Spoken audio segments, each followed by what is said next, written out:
नमस्कार दोस्तों, स्वागत है आपका इस चैनल पे। आई होप कि आपकी जो कुछ भी एग्ज़ाम्स, प्रिलिमिनरी एग्ज़ाम्स पीओ की हो, SBI PO, IBPS PO, clerical की अच्छी गई होंगी।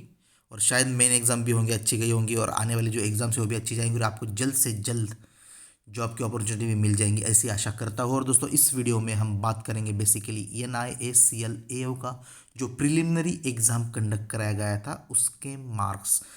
जी हाँ दोस्तों, उसके मार्क्स आ गए हैं विथ कट ऑफ। तो यहाँ पे आप अपने मार्क्स नीचे जो डिस्क्रिप्शन बॉक्स में मैंने लिंक दिया है वहाँ पे डायरेक्टली जाके आपको सिर्फ रिक्रूटमेंट का जो प्रोसीजर है मार्कशीट सेक्शन में NICL AO 2021 मार्कशीट वहाँ पे क्लिक करके फेज़ 1 ऑनलाइन एग्जाम सेलेक्ट करना है और अपने मार्क्स, रोल नंबर डाल के और डेट ऑफ बर्थ डाल के अपने मार्क्स चेक करने हैं। सो दोस्तों, इस वीडियो में हम कैटेगरी वाइज कट ऑफ भी देखेंगे और एक स्कोर कार्ड तो सिर्फ नाम के लिए दिया है मेरा, क्योंकि मैंने बहुत बड़ा तीर तो नहीं मारा है, लेकिन आपको एक जस्ट स्कोर कार्ड आया है, मैंने भी दिया था तो जस्ट शेयर कर दिया है आपके साथ, क्योंकि बहुत बड़े 80 90 100 मार्क्स तो नहीं मिले हैं, लेकिन फिर भी आपके साथ शेयर करने की कोशिश की है और कर भी दिया है।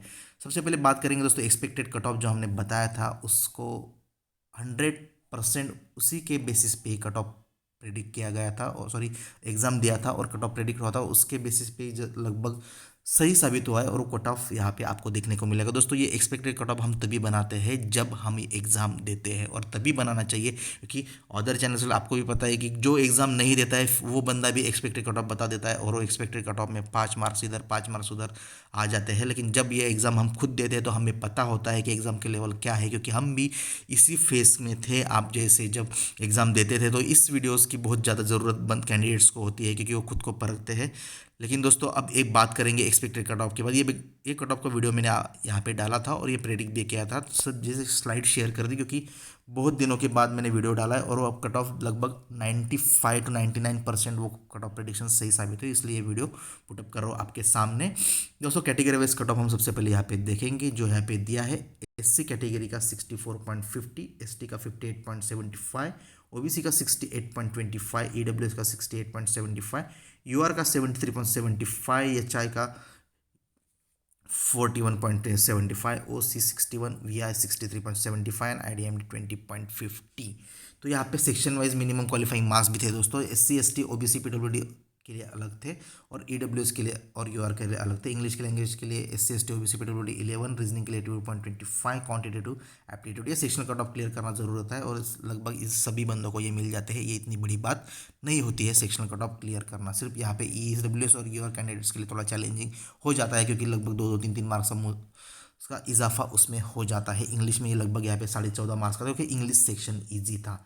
अब दोस्तों, जो कट ऑफ प्रेडिक्शन यहाँ पे था दोस्तों, हमने भी बताया था कि लगभग जो थर्ड शिफ्ट थी, लगभग मैंने थर्ड शिफ्ट में दिया था, वो थोड़ा सा स्लाइटली टफर शिफ्ट थी। तो यहाँ पे जो अटेम्प्ट्स थे बंदों के वो लगभग अराउंड 70 थे थर्ड शिफ्ट में। फर्स्ट शिफ्ट, सेकंड शिफ्ट और फोर्थ शिफ्ट में बहुत सारे बच्चों ने लगभग 80 प्लस किए थे, लेकिन थर्ड शिफ्ट में 70 75 80 तक बहुत ही कम लोग पहुंचे थे। तो शायद ये एक्सपेक्ट कर रहे थे कि कट ऑफ जो बता रहे थे first shift and second shift के लोग बता रहे थे कि बहुत इजी था, कट ऑफ 80 प्लस जाएगा। नहीं दोस्तों, नॉर्मलाइजेशन की वजह से कट ऑफ पे असर थोड़ा बहुत पड़ेगा, लेकिन पूरा असर नहीं पड़ता है।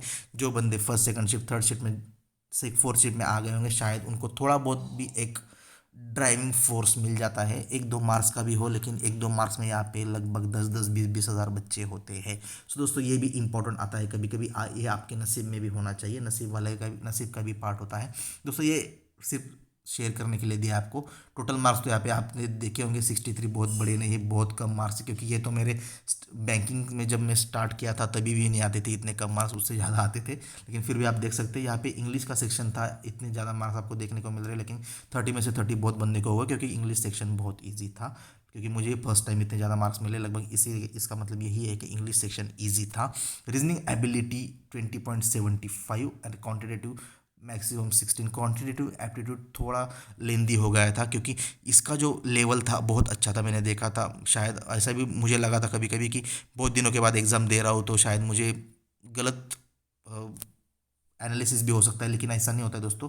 एग्ज़ाम आप कितने भी दिनों बाद दो, लेकिन जो आपके स्ट्रॉन्ग पॉइंट्स होते हैं वो आपको कभी पीछे नहीं ढकेलते। तो रीजनिंग और कॉन्ट मेरा अच्छा है, तो शायद मुझे वहाँ पे जब फील हुआ तो वो फील हुआ था कि नहीं, पेपर लेंदी था। पेपर में जो एग्ज़ाम क्वेश्चंस थे दोस्तों, वो टाइम कंज्यूमिंग थे, और टाइम कंज्यूमिंग होने की वजह से आपका टाइम वेस्ट ज़्यादा हो रहा था।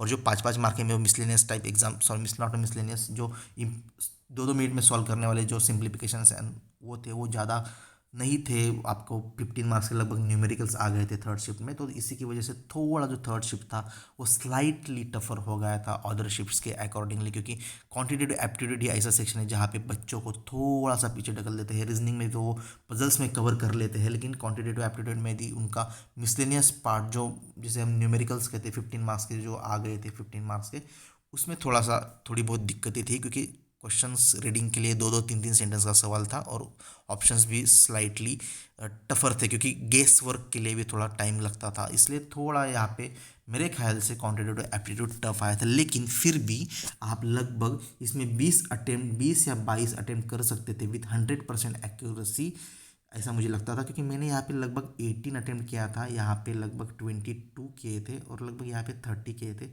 ऐसा लगभग मेरा भी 70 अटेम्प्ट हुआ था। और जो बहुत सारे बच्चों के साथ मैंने बात की थी उस दिन एग्ज़ाम सेंटर पे, और जो मेरे बहुत सारे दोस्तों ने भी एग्ज़ाम दिया था, उनका यही कहना था कि लगभग 70 के अराउंड उनके अटेम्प्ट्स थे।